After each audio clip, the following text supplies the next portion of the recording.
What is going on, guys? Welcome back to my channel. This is Leo's Nerd Talk, and today we're going to be going over Wuthering Heights. So let's get into that. My name is Leo, and if you guys like talking about anything movie, TV show, video game related, or just anything nerdy, you are in the right place. And like I said, today we're talking about Wuthering Heights. So without further ado, let's get into the review. So last night, me and the fiance went out for a Valentine's date to go watch Wuthering Heights, and this is 100% a very, very valid Valentine's date movie.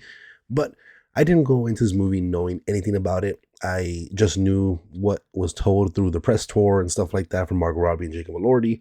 I knew slightly about it from the book that my fiance kind of told me about, but I didn't know what the story was. Just the trailer for some reason just captured me. The vibe of the trailer, the way the shots were done, it was very like artistic and moody and gothic. I love the color palette of the trailer, so it really, really captured me. So I was very, very excited from the jump when this trailer first dropped.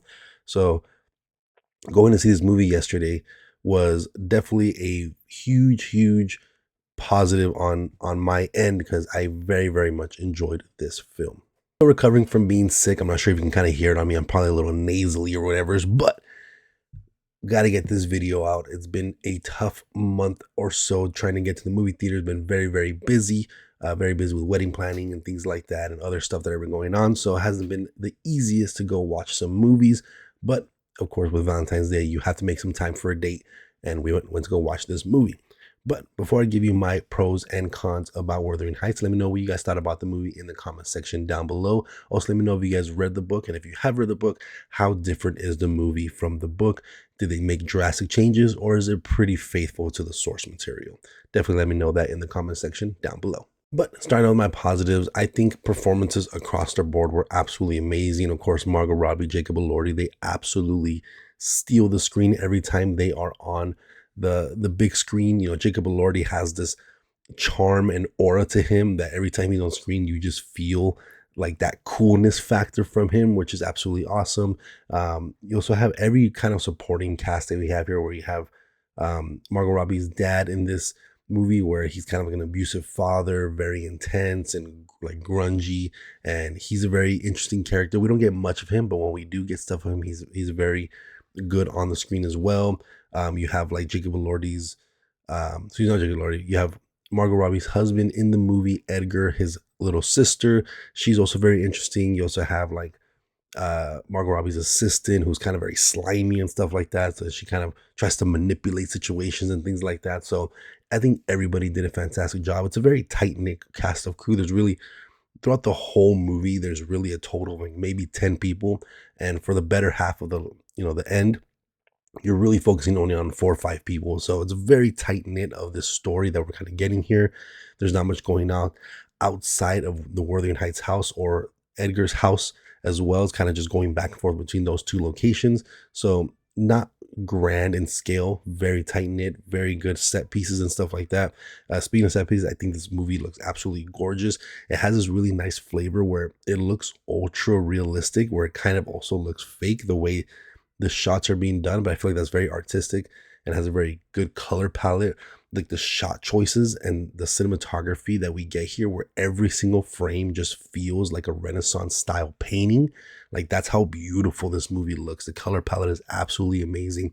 So everything in this movie in terms of like cinematography, directing, performances, that is absolutely top notch, top class for sure. I really enjoy the story. Nothing too crazy here. This is not like a mind-blowing story. It's not like you're gonna go home and dissect it and everything like that. It's a very simple story, very straightforward for the most part, but it does have these little unique dynamics and character dynamics that we get here that kind of throw wrenches into the gears.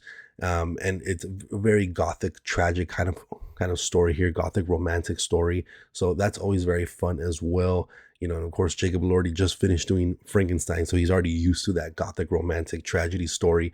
So he definitely brings all that kind of experience and performances into this movie. Very interesting story, very intense. The erotic nature of it isn't really the forefront. There is, of course, erotic sequences and sex sequences and things like that, but that really isn't the forefront. It's really just this kind of like forbidden love that we get between Heathcliff by Jacob Elordi and I always forget her name, Catherine from Margot Robbie. So it's really that kind of forbidden love and that back and forth and trying to hide and sneak around and how their love continues to get dismantled and they get angry at each other. They don't see each other for weeks or months or years. And then when they reconnect, it's like this magnet that just brings them back together. But it's so toxic that there's always something wrong going on. So it's kind of like a classic romantic gothic tragedy story in that sense. So very simple but very interesting, and it has its intense moments, it has its erotic moments, and it's just an enjoyable watch all the way through.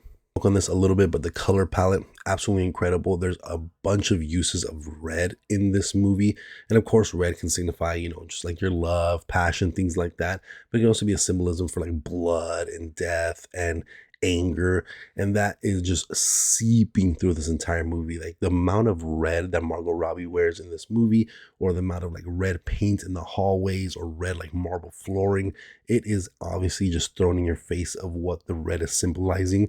And it kind of changes throughout the movie, where in the beginning it's all about that love, towards the end it's more representing like blood and things like that, and anger and frustration and stuff. So it's very, very much symbolizing feelings throughout this entire movie. And the red is just so vibrant. So it's just right in your face, and it looks absolutely amazing. And just the color palette in general is incredible as well.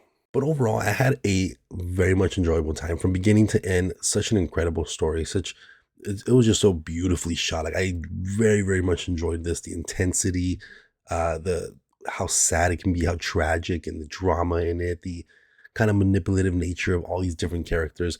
It was a very, very good watch, in my opinion. It seems like people aren't too high on it for some reason, and I wonder if that's partly to do with the press tour and kind of how Margot Robbie was talking about her relationship with Jacob Elordi.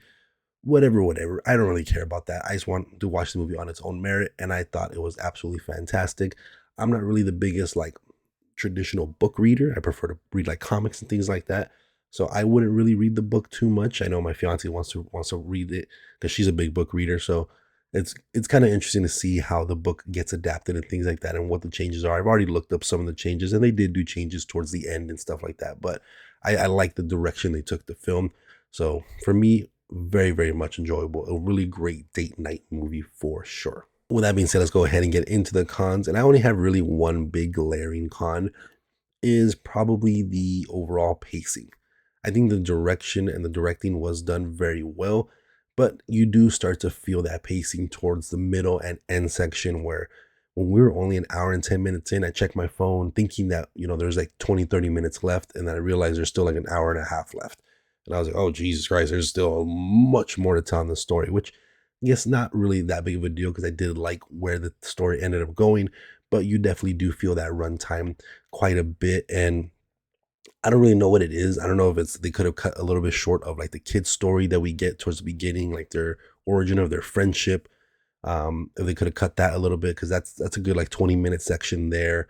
The middle piece where it goes over, Margot Robbie and her husband that she doesn't really care for, that tends to be dragged out a little bit, or even towards the end where we're starting to see the relationship of Jacob Elordi and Margot Robbie be kind of separate, and then kind of going back and forth trying to make one react to the other, and that can be a little dragged out. I think there was just little snippets here and there that could have been cut out to really make it a little bit more tight knit.